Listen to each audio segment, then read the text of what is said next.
everybody, to the Legends of March Madness on the Gruely Truth Sports Network. I'm your host for the Legends of March Madness, Mike Goodpaster, and today we have a special guest from the Dayton Flyers.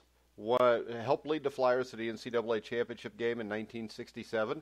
Help me welcome to the show, Coach Donoher. How you doing, Don? I'm doing fine, Mike. Nice to be with you. Thank you. Great to have you on. And let's just start about early on when you started playing basketball. Was it your goal to be a coach? No, not really. The coaching bug didn't get to me until I graduated in '54 from UD and was in ROTC and went over to Germany and played on a division level over there, and I was about kind of getting the bug then because I knew 2 years was going to be out, and I thought I'd really like to do it. And a lot of my friends were getting high school jobs, but I had not taken education, so I was not certified to be a teacher. In those days, almost all the high school coaches were teachers in that building, you know.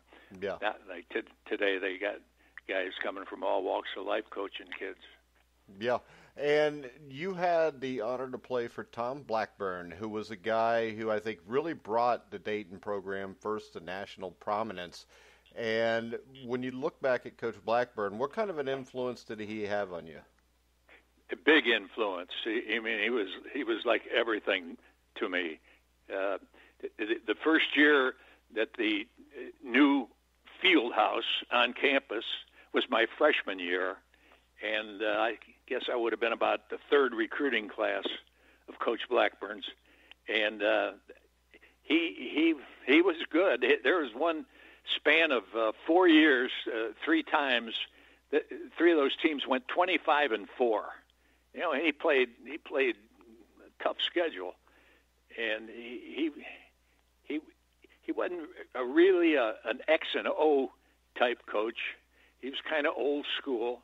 Actually, in high school, he coached football and basketball, and thought about going the way of football after the war when he was in service. Had an opportunity to go with Paul Brown with the Cleveland Browns. They had been rivals in high school and basketball at the state tournament, and but he took a pro job over a golf teaching pro over at a city course here when he got out of the Navy. And this was at a time that coincided with the new field house coming up on campus and the administration of Dayton deciding that they were going to invest in a full scholarship program. So he kept that job as a pro at a golf course for the rest of his career. Yeah, and couldn't do. When you talk about old school, I assume he was a strict disciplinarian then? He was. I think he invented discipline. He was. All of us get together, and we all have some great Tom Blackburn stories. Oh, everybody's got a pet story. He was tough as nails. And when he got sick and died at a young age, he was a smoker, and he got lung cancer, and He coached the last year when he was in the worst shape. You couldn't imagine how sick he was. But he toughed out all the trips, rarely missed a practice, and just pushed himself harder than he ever pushed any of us. And all his former players were just in awe of his toughness. He was he knew what he was doing. He was a smart man. All right, so I know you were the first paid assistant, I think, from the research I did for Coach Blackburn. How did it come for you to get that job? Well, what happened when I came home from Germany, I always had my coaches all the way from my first grade school coach all the way up. I just revered all those coaches. So when I got home, I was home a short time. I said, I'm going to go over to Madden Park and see Coach, and just say hi to him. And I don't think too many former players did that. But I went over, and I had a little method to my madness, too, I have to admit. And, at that time I was thinking about making a a career change, and instead of pursuing a business career, to go back and get certified to teach and go and coach. So, but the situation wasn't right for me to do that, or else I didn't have the gumption to do it. But I asked him, I said, Coach, I'd like to keep my hand in basketball. What do you think about becoming an official? And he said, oh, my God, whatever you do, don't do that. He just poo-pooed that right off the bat. And I said, well, what about those scouting bureaus? You used to get reports, because he never had the staff like today, and you didn't have film exchange and all that stuff. Yeah. So he said, I said, what about those scouting bureaus? You used to read those reports to us in meetings. And he just kind of looked down at me, and he said, I'll tell you something, Donoher. If you want to scout, I'll give you all the scouting you could handle. And whoa, boy, I was on cloud nine. So he tried me out. The U.S. Olympic team was coming into the field house to play one of those AAU teams of the day. They were playing the Peoria Caterpillars. And their next game was to play the Phillips Oilers. And the coach of Phillips Oilers asked Tom if he'd scout that game for. So he said, well, I'm going to try that kid out. So he called me up and had me, he said, I want this report under my desk at 8 o'clock in the morning. So I was up all night. I didn't know what I was doing, but I wrote up a report and gave it to him, and I guess he liked it. And then the season came, and he gave me some assignments, and I did that. And I had a job selling office equipment, and I did that until I finally made the break and went down to Chaminade High School as a freshman and JV coach for a teammate of mine at Dayton, Tom Frericks, who ironically became the athletic director at Dayton and was the single-handed guy that got the arena built. So, yeah. So, well, I was down there with Frericks into my second year, and Coach Blackburn came in and said he wanted to talk to me, and wondered if I'd be interested in going over there. It was kind of awkward, but I with Tom Frericks' blessing, I left the high school in mid-year and went on the payroll at Dayton on February 1. Yeah, and you ended up being the head coach the last 3 games, I think, of Coach Blackburn's tenure, correct? Well, yes. So I went over there. It was a year before he got sick. I was there from February 1. He's had me go out on the road and recruit players, you know. And then I only had a 9-month contract, so I went out to do a summer job, and came back after Labor Day. And this was going to be my first full year down there coaching the freshmen. And he came into the office late in the week, like a Friday after Labor Day, and hadn't been around. He came in and said that he was sick, and the doctor wouldn't let him out of the house. And I said, what's wrong with you? He said, I got a cough I can't get rid of. I got pneumonia. The doctor said I got pneumonia. Well, what he had was lung cancer. Yeah. And they opened him up and closed him right back up and gave him 6 months to live, and he did. So he was gone, and after that they opened the job up, and I was interviewed by the athletic board and people at the university, and they just matter of taking a chance on a favorite son. There was a lot of feeling for that. Let's take one of Blackburn's boys, and I happen to be it. All right, so 64-65, you're a head coach now for the first time. I had to make the adjustment a little bit easier when you got Henry Finkel and Bob Sullivan, and Finkel's averaging 25 points a game. Finkel was unbelievable, and that year was his 4th year out of high school, and he was eligible for the NBA draft because he was a transfer. He started at St. Peter's. His father got sick. He quit.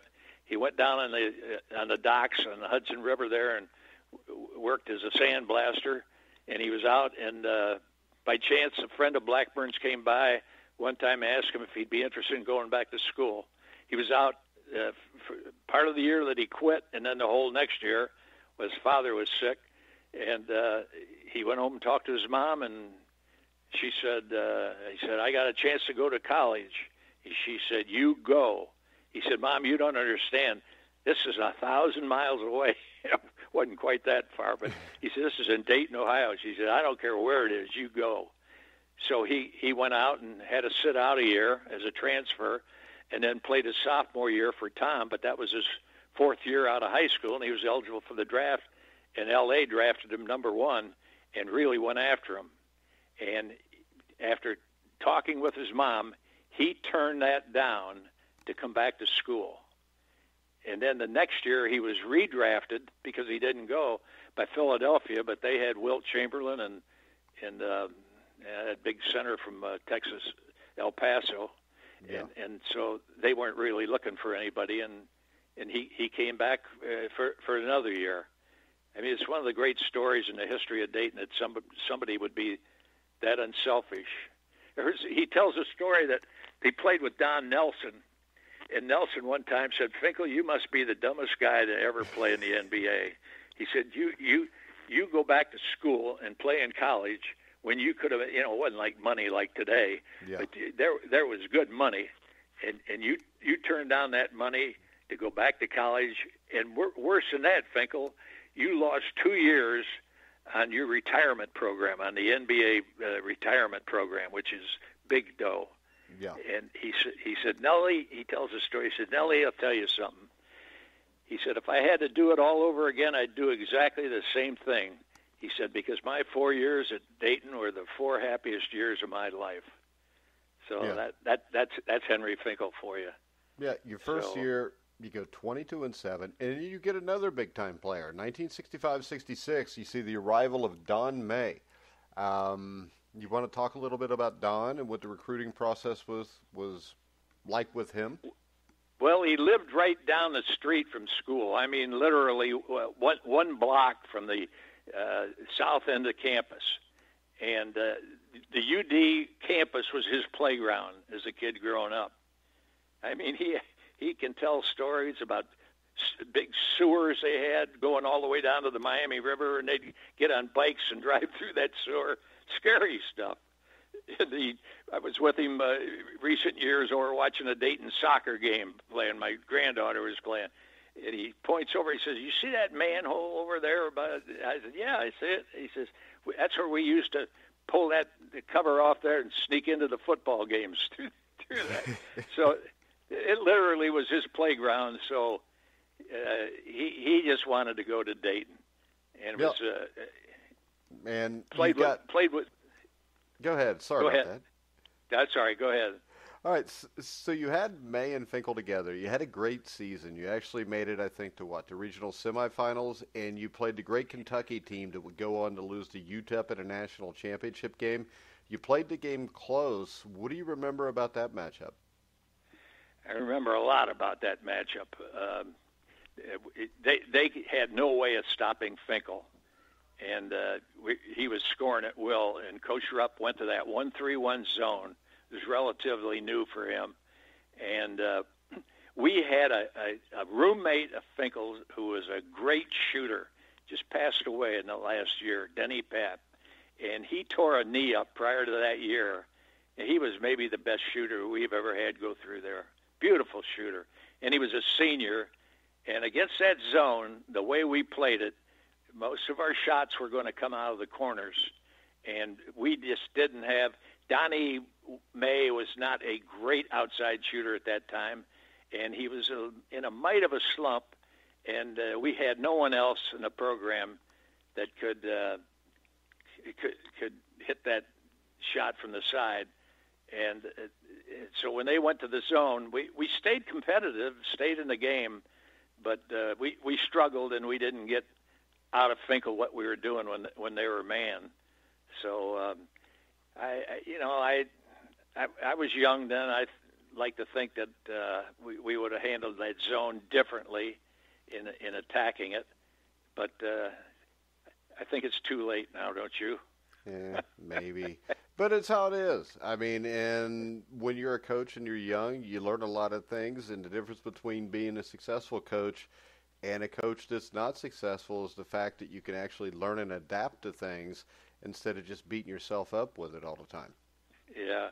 Well, I didn't have a whole lot of experience, and I take our Anthony Grant this year, that Coach of the Year, National Coach of the Year.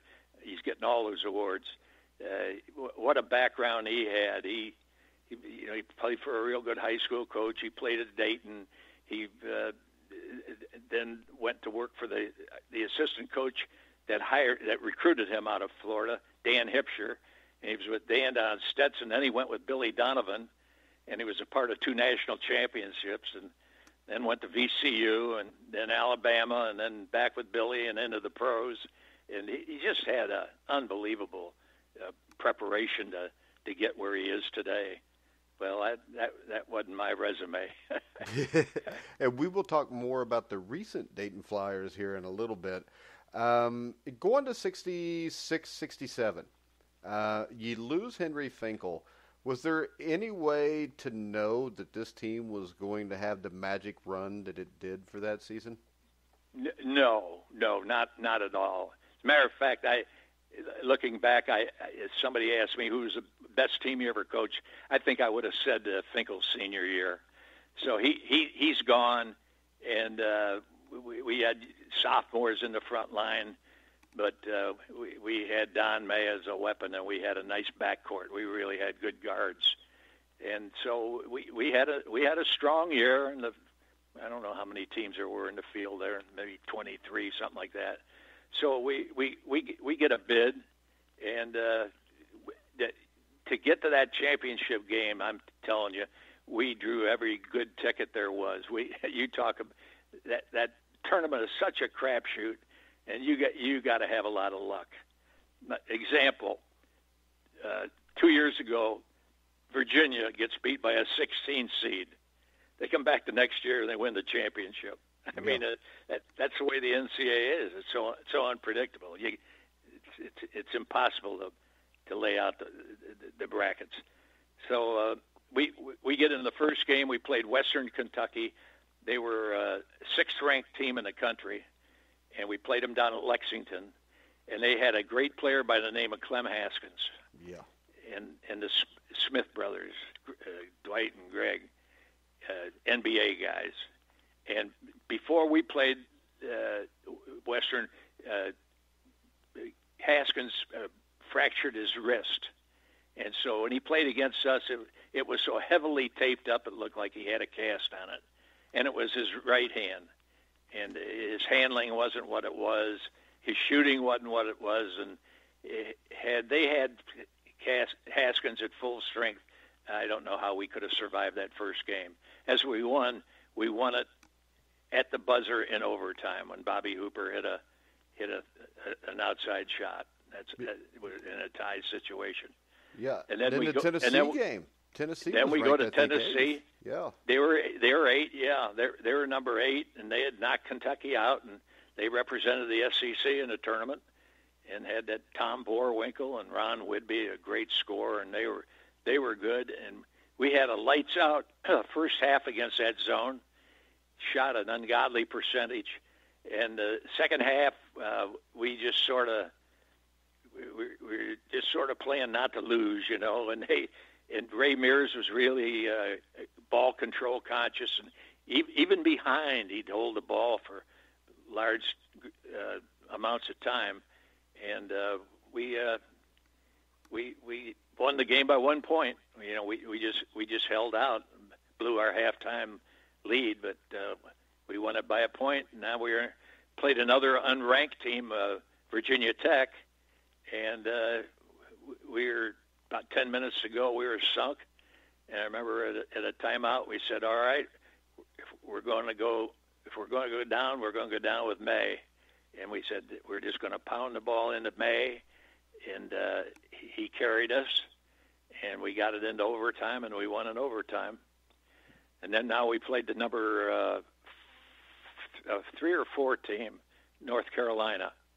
It was at Freedom Hall. That was the site of the Final Four. They didn't even call it Final Four then. It's just the NCAA finals, you know. Was it the game before that, the rematch of Lou Alcindor and Elvin Hayes also? No, that was the next year. Was it? Okay. That year they played, and UCLA beat them decisively in the semifinals. We played the first game against Carolina. They played the second game. Yeah. It was the next year in '68 that they had that classic Astrodome game. Yeah, where Houston actually upset them. Houston upset them, and then they had they're going to have the second game in the tournament. And in the NCAA tournament, Houston didn't upset them then. Oh, UCLA just pounded them. Like they pounded us in '67. Oh, no, I think they pounded Houston worse in '68 than they pounded you in '67. I think it was like 104-68 or something, wasn't it? Yeah, but our score is very misleading. You look at the final, we got beat 15 points to this undefeated team, but John Wooden took Alcindor out with 5 minutes to go. We were down 29, and from that point on, we outscored them 17-3 to make it respectable. Yeah, and you talk about Don May in that Final Four game against North Carolina, one of the great performances in Final Four history, 34 points, 15 rebounds, and after you guys get off to a slow start, he hits 13 straight shots to basically put you guys in a lead. You were never threatened in that game after that. No, it has to be one of the great performances ever in a Final Four. But at that time, they didn't have a stat for consecutive field goals. You didn't have national television like came along about 3 years later, where a network had it. You know, the games were on TV, but just select stations, cities would pick it up who wanted it. But so that performance has kind of gotten lost historically, but it was unbelievable. Yeah, and that was Don May. When you were going into the '68 season, I mean, people have to be noticing Dayton now, and you guys didn't make the NCAA tournament that year, but I think what a lot of people forget is you guys won the NIT, and winning the NIT back then was a much bigger deal because like USC had a lot of really good teams in the late 60s, early 70s, but never even got to the tournament because they only took one out of each conference. Yeah. Yeah, the tournament was big to Dayton because Tom Blackburn was an NIT guy. You know, when he started as a high school coach, you know, he just liked the NIT. That was his, and that was more of an independence tournament. And the Big Ten when they came, or the NCAA when they came along, that became more of a conference tournament. The NCAA. By example, in the 40s in the NIT, which started in '38, Bowling Green went a couple of times, Ohio U went once, Toledo went, all independents at that time. And Ohio State went to the NCAA in the very first tournament. There are 8 teams in the NCAA tournament in 1939, the first one. So let me ask you this. I don't know this. How many independent teams were taken to the NCAA tournament back in the 60s? Oh, I don't have the answer to that either, but there were quite a few. Now there are no independents. No. It's all gone the way of the conference.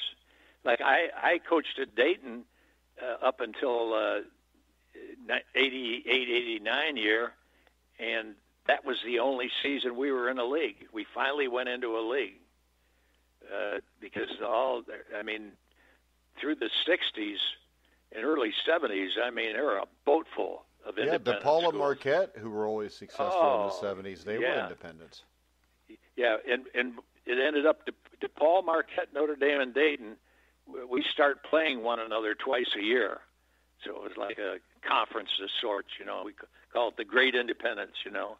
Yeah. And boy, they were all good, but all 4 of those teams didn't want to go into a league because they had all had a smell of the NCAA tournament. All 4 of us had our day in the sun, and all 4 Catholic schools, and they like to see a pot of money divided by 1.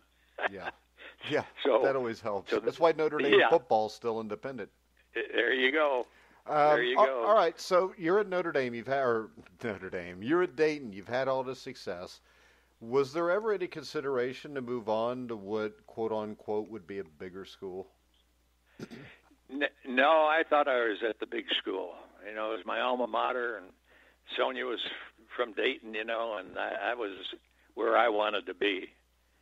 So when there was a little heat on, then I a couple of years actually took an interview over at the Naval Academy. That was sort of something that appealed to me. And plus I had a brother and a son that went through the academy. So I was always kind of a big Navy fan. And I did go over there for an interview. That was the only time I was ever interviewed. So it worked out great for us. If you'd have taken that, maybe you'd have coached David Robinson. Well, I would have. I would have had him for a year. Yeah. All right. You talked about the independents back then. You want to talk a little bit about the battles with DePaul and Ray Meyer, Notre Dame and Digger Phelps? Oh, they were classics. That Notre Dame series came along when the arena went up, which was in 1969. 1969-70 school year. We had the new arena, and now we were able to branch out and bring teams in that we had no chance of bringing into the arena. So we had always in the old fieldhouse had a series. Blackburn and Ray Meyer had great respect for one another, and they played twice a year. And our schedule in those days, we played. When I took over, we had 4 teams that we played twice a year: DePaul, Louisville, Xavier, and Miami. And boy, those were rivals, really good. And then then when we went to the arena, then we had a series. As an independent, it was almost like a schedule like in a league. We had Notre Dame coming in here one year, and we'd go there the next, and then we had them on the same line with Michigan. We played Michigan for a decade in there. Johnny Orr, boy, that powerhouse. I never beat him, but that was a big game on our schedule. And then we got in there with Marquette after Al McGuire was gone. Yeah, we played Marquette when May was in school. They came to Dayton. Al was just getting it going at Marquette. And Tom Ferricks and I went over to the shoot-around they had days, kind of a matter of courtesy, just went out and welcome to Dayton and all that good stuff, and he was such a character, and he looked at us and he said, I should never schedule this series. He said, why is that? He said, because this is nothing but a gym. It's a field house. He said, next year you're going to come up to Milwaukee and play an arena. Now, why do I want to have you play in an arena and I play in a gym? And he was serious, and that was it. Then when the arena was just a couple years later, the arena was in process, and he wrote a letter and wanted to play again. And I wrote him I didn't answer his letter right away because you had to be careful the way you put those schedules together then. So I was kind of working on it, and he fires a second letter off to me, and this is when we had the collapse of the structural steel in the new arena. Yeah. And so he writes a letter. He said, I didn't realize your typewriters all got destroyed when your new gym fell down. So I wrote him back a poem because I wasn't gonna schedule him then, and something like Marquette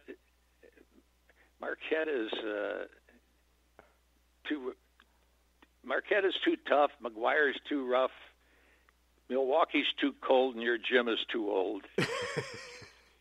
And he puts it in the Chicago Tribune. And I get alumni from Chicago writing letters left and right. Tell me my alma mater isn't afraid to play Marquette. So anyway, we never did get back with him until after he was gone and Hank Raymonds came on board, and then we start playing them twice a year right through, Rick Majerus, and that's the way it was. All right, 1983-84, one of my favorite Dayton teams, because one of my favorite college players of all time was Roosevelt Chapman. You had Roosevelt Chapman, Ed Young, Cedric Toney. If I remember right, you guys were only like 17-10, 19-10, and I don't think a lot of people even thought that they were going to let you guys in the tournament that year. Yeah, we were just about the last dog in. We got off to a horrible start.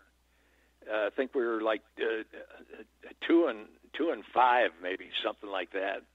And then we won 16. We went 16-7 the rest of the way, and our strength of schedule was pretty good. And we got in, and they shipped us out west to Salt Lake City. Yeah, and I think we were a 10 seed. They didn't have they had buys at that time, like the top 16 teams had a bye. It wasn't until the next year they had the 64 team bracket. Yeah, because I remember, because you guys were the nationally televised late game at like 11:30. Because I remember I was like 13 or 14, and it was on a Thursday night, and I had to beg my mom to let me stay up to watch the game. Yeah, we played LSU out at the Huntsman out there at Salt Lake, and we won that game, and now we were pitted against Oklahoma, who was a 2 seed with Wayman Tisdale. Yeah, and Roosevelt had one of the greatest games anybody's ever had, the second round of an NCAA tournament. It was unbelievable. What he had 41 or something like that. It was just an amazing performance, and he was to that team that Obi Toppin this year was to Anthony Grant's Flyers. I mean, Roosevelt was he was smallish, he was a small inside player, but he could go into the tall trees and had all kind of weapons around the basket. And he'd spin the ball off the glass. And he was like a pool player. Yeah, I mean, if he could have shot the ball a little bit better, I think he'd have been a stud in the NBA. I still don't know why he didn't make an NBA roster. He could play. Well, he really didn't have a position. He played at a very slow gait, and at his size, they want that ball shoom up the court fast, and that was not his style. He was a half-court player, and that's the way he liked to play. And so when he got drafted and he went out in the summer leagues in L.A., that caught up with him, and he didn't push. For the Olympic trials that year, we had him in there, and you could see it. He just didn't. That wasn't his game, and they want to play fast. All right, you guys beat Washington, and then you played Georgetown. And that Georgetown team, I think, was one of, if not the greatest defensive team I've seen in the tournament. I remember in the second round of that tournament, I think they beat SMU and John Concac like 39-37, and they were really able to put the clamps on Roosevelt. They ended up beating you guys, like 13 or 14 points? 13. Yeah, it was tough, his style, to get inside. So he not only had a good defender on him, but he had Patrick Ewing in the lane there, and that was a hard defense for him to do his thing against. And we had some real good perimeter shooters, and they did not hit the hoop like we needed that game. We were competitive with them. We kind of, it wasn't like 67 when we were against UCLA. We were competing right to the end, but had leads early in the first half and stuff. But Ewing's presence was a lot, just neutralized Roosevelt. Yeah. And then you throw in Michael Graham, and they had guys down there that were defensive players. They won the whole thing, Oh, yeah, and if you remember, that was the Final Four where they were down like 7 to Kentucky with like 5 minutes left in the first half, and I think Kentucky only scored like 8 points the rest of the game. Yeah. And ended up blowing Kentucky out. That was some Final Four. Yeah, because that was Houston. That was Ewing against Elijah one. Yeah. Yeah. But if you guys would have got in there, I think you could have beat Kentucky. I don't know. Oh, come on. You got to have faith, Don. All right. We're talking 1984. So we got to talk a little bit about your relationship with Coach Knight and how you became an assistant coach on the 84 Olympic team. Yeah, well, Tom Archdeacon, our top writer here in town, just wrote this story recently. I told him he had never heard it before, but we're in the NIT in '68, and Army played on the Saturday of the first round, and they lost to Notre Dame, and we played West Virginia late that night, and Army got edged by Notre Dame, and the story around and this was the first NIT in the new Madison Square Garden. And the story going around was that the NIT representative went into the Army dressing room with a box of watches, and before things settled down, Bobby threw the rep and the watches both out into the hall. He ran them right out of the locker room. So now after we win our game, we're going to play Fordham. And those local teams were really hard to beat in that NIT. Yeah. So we look at their schedule and we see where they played Army. Well, I had only been introduced to Bobby one time prior to that. It may have been in the spring before, up at an All-Star game in Canton. I was introduced to him. I'd never met him. So I'm looking at this. I'm thinking about that, the mood he must be in, having lost to Notre Dame. And so see where he played Fordham, and I thought, should I call him? Because at that time, some coaches were really funny about sharing information. Some of them just wouldn't do it, you know. Yeah. And so I thought, well, what the heck? You know, we're both Buckeyes. Maybe I'll try it. So I called him, and he couldn't have been nicer. He said, hey, I got everything on Fordham you'll need. He said, send somebody up here, and I'll give it to you. So our assistant, Chuck Grigsby, got a car, and Chuck drove up there to West Point and came back. Boy, we had everything. How to play, all that. You know, he may have even had a little film of them, which you didn't get in those days. Yeah. So we get by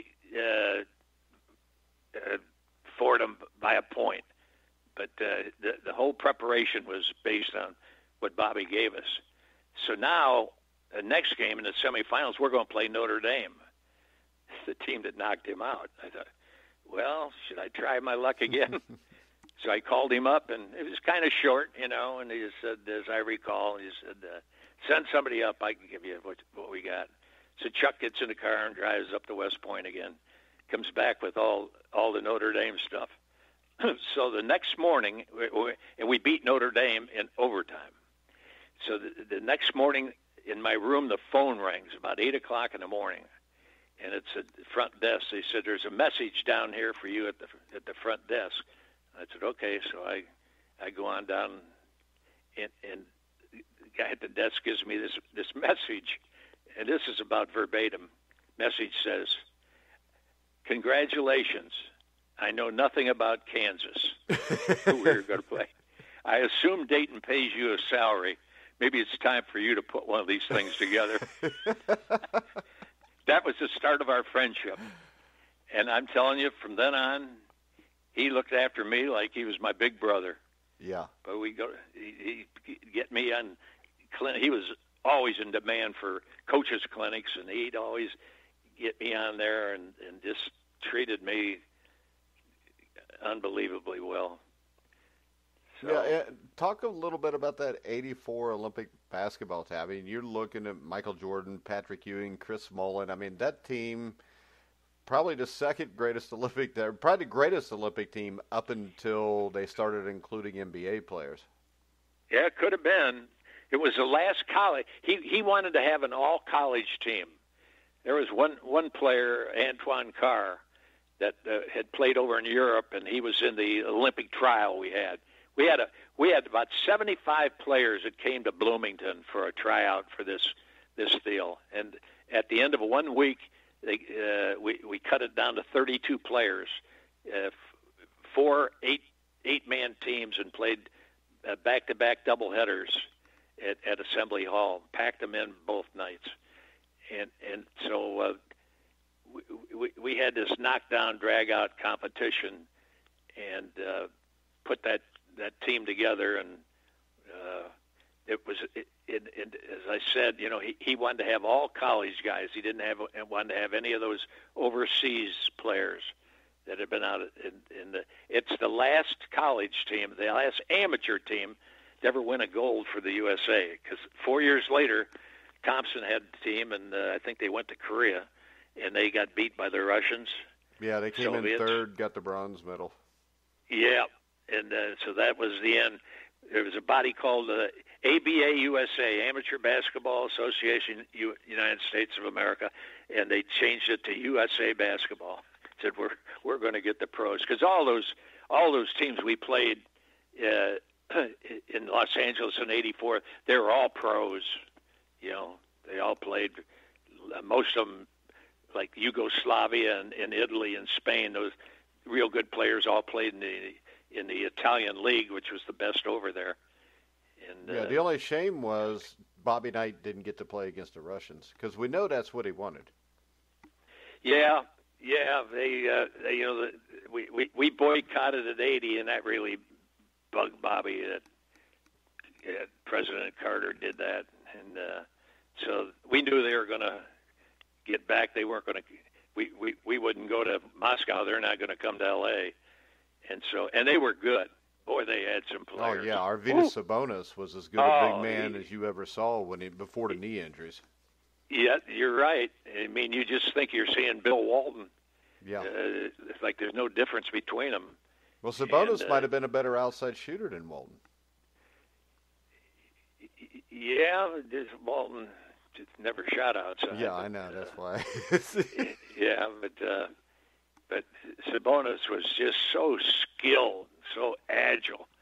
And when he was in the NBA, he was just a broken down body, compared to what he was at that time. He was just a young 20-some-year-old, early 20s. They were good, but I think we'd have handled them. Oh, yeah, you'd have handled them. Because we were so good defensively. Bobby picked 2 guards that year just because he wanted to have a strong defense, picking the ball up on the half court.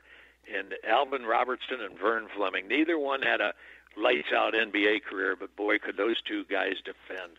I don't know. I think Robertson made like 4 or 5 all-defensive teams though in the NBA. Oh yeah, he would, but he people don't bring him up today. Like, you're talking about Chris Mullin or players like that, but boy, he was, and he wasn't a nerd offensively, but Bobby had his own Steve Alford and Chris Mullin, and Michael Jordan was not a great outside shooter then. He became one, but it didn't matter when he could just jump over you and dunk it or lay it in. Oh, just drive. I'm telling you, we were together 2 months. 2 months. You imagine these pros today going. They probably they meet 2 weeks out. Yeah. and we played 9 exhibition games against the NBA. Had a contract with the Players Association, and boy, I mean, all the soldiers showed up at those games. Oh, the game at the Hoosier Dome, I think, is the one most people remember. Even had Larry Bird there. Larry Bird was out there, and Isaiah Thomas, and I mean, it was a. But they weren't organized, They hadn't played, and we had a clean slate against those teams. We went 9-0, and then 8-0 in the competition for a 17-0 record. So actually, you probably could have taken the last 5 guys cut from that team and won the gold too, couldn't you?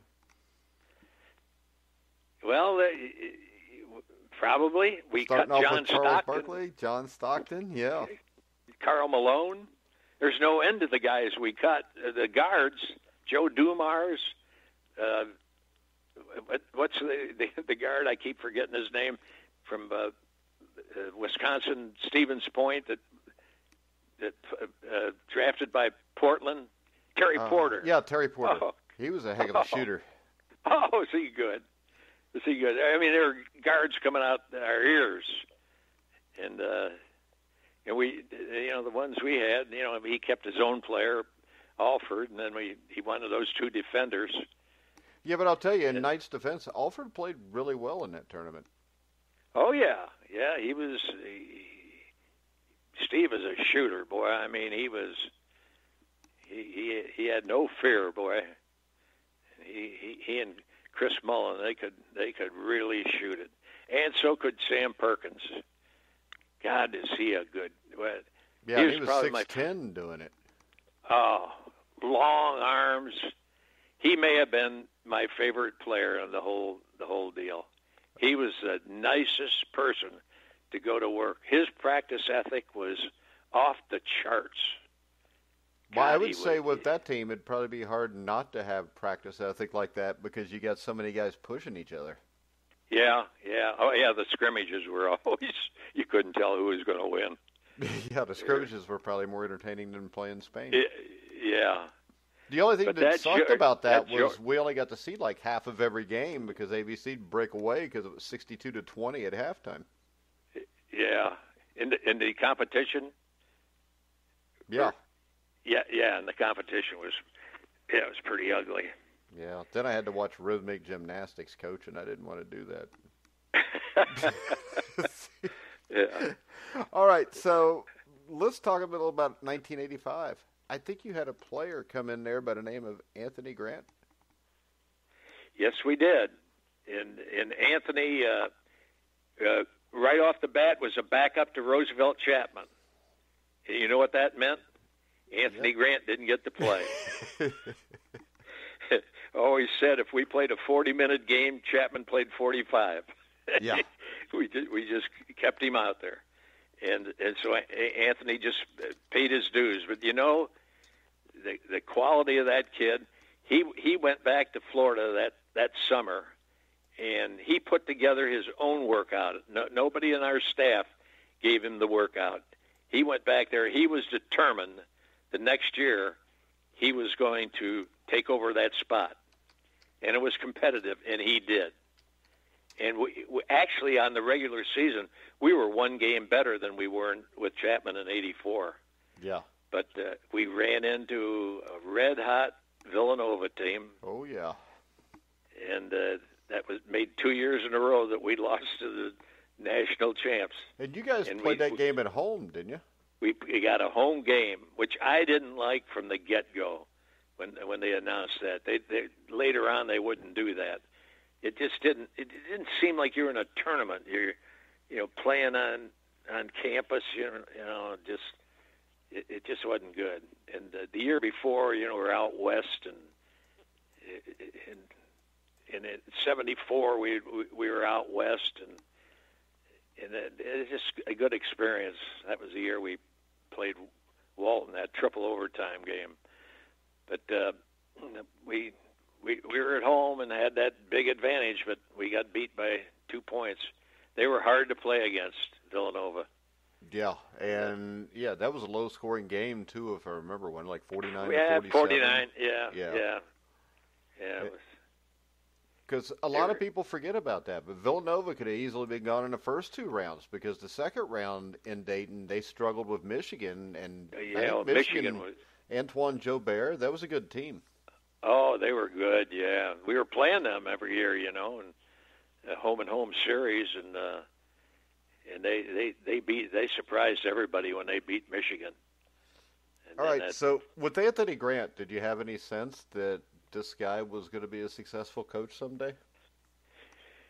No, I could never go to practice and look around the gym and say, "Yeah, this guy's going to be a coach." I couldn't do that, and I don't think he had any eyes on being a coach either.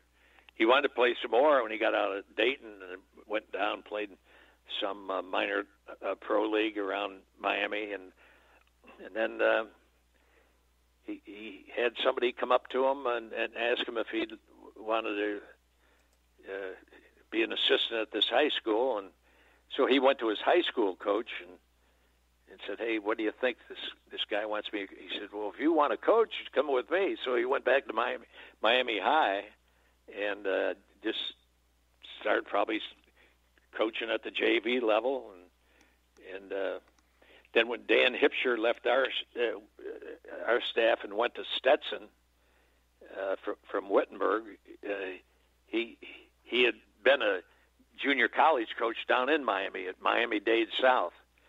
And so my son Brian, our youngest boy, he was on Dan's staff down there at Stetson, and they got talking and said, well, why don't we call Anthony and see if he'd be interested in giving the college game a shot. So that's how that happened. So Anthony went to Stetson. He and Brian were roommates at the time. Neither one of them were married. And then after a couple of years, Billy Donovan got wind of one Anthony Grant, and he came after him. And Billy was at Marshall at the time, and so he hired Anthony. Anthony thought, well, the family tree there is, pretty impressive, and so it was a good move. And he left and went to Marshall with Billy, and then on to Florida, and then he coached at VCU and beat Duke in the NCAA tournament while he's at VCU. Yeah. And then he went to Alabama, and things didn't go well for him at Alabama, and he didn't want any more of it. And he went back with Billy at Florida, and Billy goes to the NBA, and he goes with him, and so he's had an amazing background. God, I mean, he was prepared for this. So do you think he's a guy that's going to stay at Dayton? I'd bet my life on it. I'd be flabbergasted if he'd ever leave Dayton. Yeah, because the thing that's impressive to me about Dayton, and also Xavier, I'll throw them both out there, is the fact that they're programs that were considered mid-major and have been able to go on, heck, Dayton since the 50s, and Xavier since Bob Stack took over in 1980, and these guys are able to plug in successful coaches. What do you think is the key to that? Is it the administration that's picking the coaches, or what? Well, in this case here, we had a new AD, Neil Sullivan, real sharp guy. He just got some award this year, an AD of the year or something like that. And he hired Anthony, and he just did that on his own. And he thought, let's get an alum in here. Lost a heck of a coach in Archie Miller, and Archie goes over to Indiana, and Neil looks at what he's heard and just go boom, interviewed him, and here's a great story Neil tells. This is Anthony Grant for you. He said, Anthony, what do you think about coming to Dayton? And something like that in this interview process. Anthony says, I want Dayton to hire a coach that's the best coach that Dayton can get. And then Neil, what kind of a response is that, And he talked to Billy Donovan about it. He said, that's Anthony Grant. He said, this guy's off the charts. He's wonderful. That's just how he thinks. Yeah, it's a shame because I think that this Dayton team really had a good shot to win a national championship. Well, that's such a crapshoot that who knows. But what has he said from the first time he was approached when that came out that there wasn't going to be a tournament? His first comment was, "Well, there are things more important than basketball. Let's get this virus solved." He's too good to be true. Yeah, and absolutely. I think that's why he is that good, because he realizes there's more important things than that, which strikes me as this. I've coached football for 30 years, and if you care about your players will care about you, and it's more important than just what happens on a field or a court. Well, that's the way he is, and he had a team this year that just bought into his personality and his beliefs. The first couple of years, the first year he was here, he had some guys that just they didn't buy Anthony Grant, and they left. They were gone. And this group he got here boy, you see them in a circle in a practice setting when he's talking to them. You think old St. Peter is out there running a practice. I mean, they just buy in, and they played that way this year. The unselfishness has just stood out. Yeah, I've heard it explained before as an E.F. Hutton moment. When the coach speaks, everybody listens. That's when you know you got the right coach. Yeah. They not only listen, they adhere. Yeah. And they'd pass the ball, and he this year you look at him and say, I can't figure out if they're better offensively than defensively. Although they're better offensively than defensively. I mean, but they're solid defensively in transition. They just bunch of kids that enjoyed one another, and that comes from the top dog. So, what do you think, if you had to talk to a coach who's just starting out with his first head coaching job at anything, what would you think would be the best or most important advice you could give him? Well, I'd go back to what I got from Blackburn. To me, it would be discipline. And there's a Blackburn style of discipline. There's an Anthony Grant style of discipline. But I think that's what you have to get. You have to that's where the team effect comes in there, when it's a level playing ground, and you discipline. You get players to play for the team and not be a bunch of individuals. That'd be what I would list as number one, the most important thing. Yeah, and I would think, and to tie this in, do you want to talk a little bit about Coach Grigsby? Because to be a successful head coach, you've got to have assistants that are completely bought in also. Well, yeah, and Anthony has that. He just has a committed, dedicated staff. Back in my day, it was just Chuck and myself. Yeah. In Blackburn, for most of his years, he didn't even have an assistant coach. But Chuck came. Chuck was two classes ahead of me at Dayton. A tough guy, and came from a tough background, rough neighborhood, and was a good player. And graduated. He didn't have the eye on going to college, and he's playing in a industrial league when Blackburn first got the job, and he went down and he got Don Meineke and Chuck off the same team and brought them over. They were both just out of high school, nowhere to go. Yeah, those industrial leagues had some players that could have played in the NBA easily back in. Yeah, there's some that did. Yeah, because I remember we do a Legends of Hoosier Hysteria show about Indiana high school basketball, and I got to interview Bobby Plump a couple weeks ago. I don't know if you remember Bobby or not. He was the shot from Milan, but he was talking about, he was offered more money to play, even though it wasn't money, it was a job, if you know what I mean. Yeah. And you look at it, I think it was either Will Chamberlain or Bill Russell, one of the two actually played a year in one of the industrial leagues. And, I mean, I think people forget about that. That and the Olympic teams, even like 1948, 52, came from the industrial leagues. Oh, yeah, they'd have in 1952, when I was a sophomore, and this was Blackburn's second NIT team, and we also went to the NCAA tournament. It was last year you could go to both. Yeah. So people wouldn't believe this, but you can look it up. We were in New York for a week, living like kings. That's why Blackburn loved that tournament. As a player, it was like a dream week. You go over to New York, most of it first time in an airplane, get to the hotel, get settled down, meet in the lobby. We're going to go over to the Garden to see Friday night fights. It used to be when we grew up, that was on the radio every night. Yeah. Don Dunphy and Bill Corum. The Oh, I love Don Dunphy. That was a man of few words. He could be used today when boxing's called. Yeah.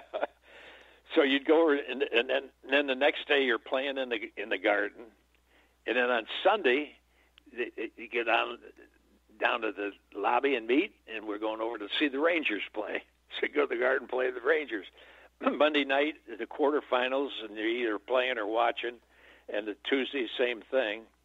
Wednesday night, meet down the lobby. We're going to go to see a Broadway play. Thursday night, you're in the semis. Friday night, you go back to the fights. Saturday, you play in the championship game because Dayton was always in the finals. And then you go home and did I live that, or was that a dream? It's just now we go to the NCAA in '52. We come back after New York. We go to the finals again, and now we get on a bus. We may have flown. I think we flew into Chicago. There were just 16 teams in the tournament then. So we play Illinois. We were packed. If we had won that region, which we didn't, we got beat first game, won the consolation game. Had we won that regional, we were to fly to Seattle to play in the Final Four, which was held like on Wednesday and Thursday. It was either Tuesday and Wednesday or Wednesday and Thursday. Yeah. In midweek. I think it's the only time that ever happened. But you can look it up.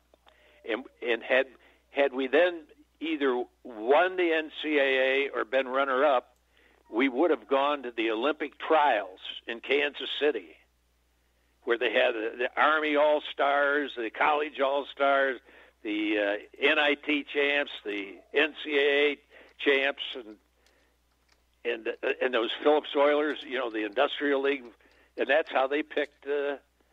That's how they picked those teams in. Yeah, like I always thought that Rupp coached the '48 Olympics. He was a co-coach. Yeah, it was. He was the coach. Browning or something like that. From I can't remember. And I just talked about it. He was. Yeah, he was from the. What was it? The Oilers. No, Oklahoma. It was the Peoria Caterpillars and the Phillips Oilers. Yeah, it was either the Phillips Oilers or the Phillips 66ers. It was one of the two. Well, maybe it was the 66ers. I don't know. I can't. Okay. I think it was Bud Browning. Yeah, it was. It was. They were like co-coaches, but everybody associates Rupp as being, because the team was pretty much split between Kentucky and Browning's team. Yeah. That's the way it was. Yeah. People have no clue the way it was, do they, Don? Yeah, it was different the way that everything's progressed. Well, '52, you could have went to Helsinki for the Olympics. Yeah, that would have been all right. Yeah, what the heck? It'd have been cool, though, probably. I don't know. Yeah. Yeah. Because I think '52 was the team with Clive Leveillette. Because they won it all, I think. The NCAA tournament, I think they won. I think that was Levellette's team. Yeah, it was. Yeah, he was 52. Kentucky, that 48 team, that was Groza and Beard. Yeah. All right, We're going to go ahead and cut this off. I know I've held you for a long time here, Don, but what occupies your time nowadays? Well, we have a sad situation at home. My wife, Sonia, has Alzheimer's, and we had to put her in a facility. So, and I can't go over to visit her now with this virus thing. So I'm going to kind of get rid of the house and go to a little apartment, and just breathe in and breathe out until the time comes. I'm 88, so. Yeah. But I'm in good health and got a lot of family here. So. Well, I can tell you this, Coach. All of our prayers here go to you and your wife, and it was an absolute honor talking to you today, sir. Well, thank you, Mike. Doug Huschild has an awful lot of respect for you. So well, I'm glad to hear that because I have a ton of respect for Doug also. He's one of the best in the business down there. Isn't he? And the most humble guy. He's got a kid that's a pitcher, in the majors. I didn't know that. You know, yeah, Mike, he was up with the big clubs last year. Mainly, he's been a minor leaguer. He's right around 30 now, so he's running out of time. Well, I'm going to have to tell Doug I need to interview his son then. Yeah.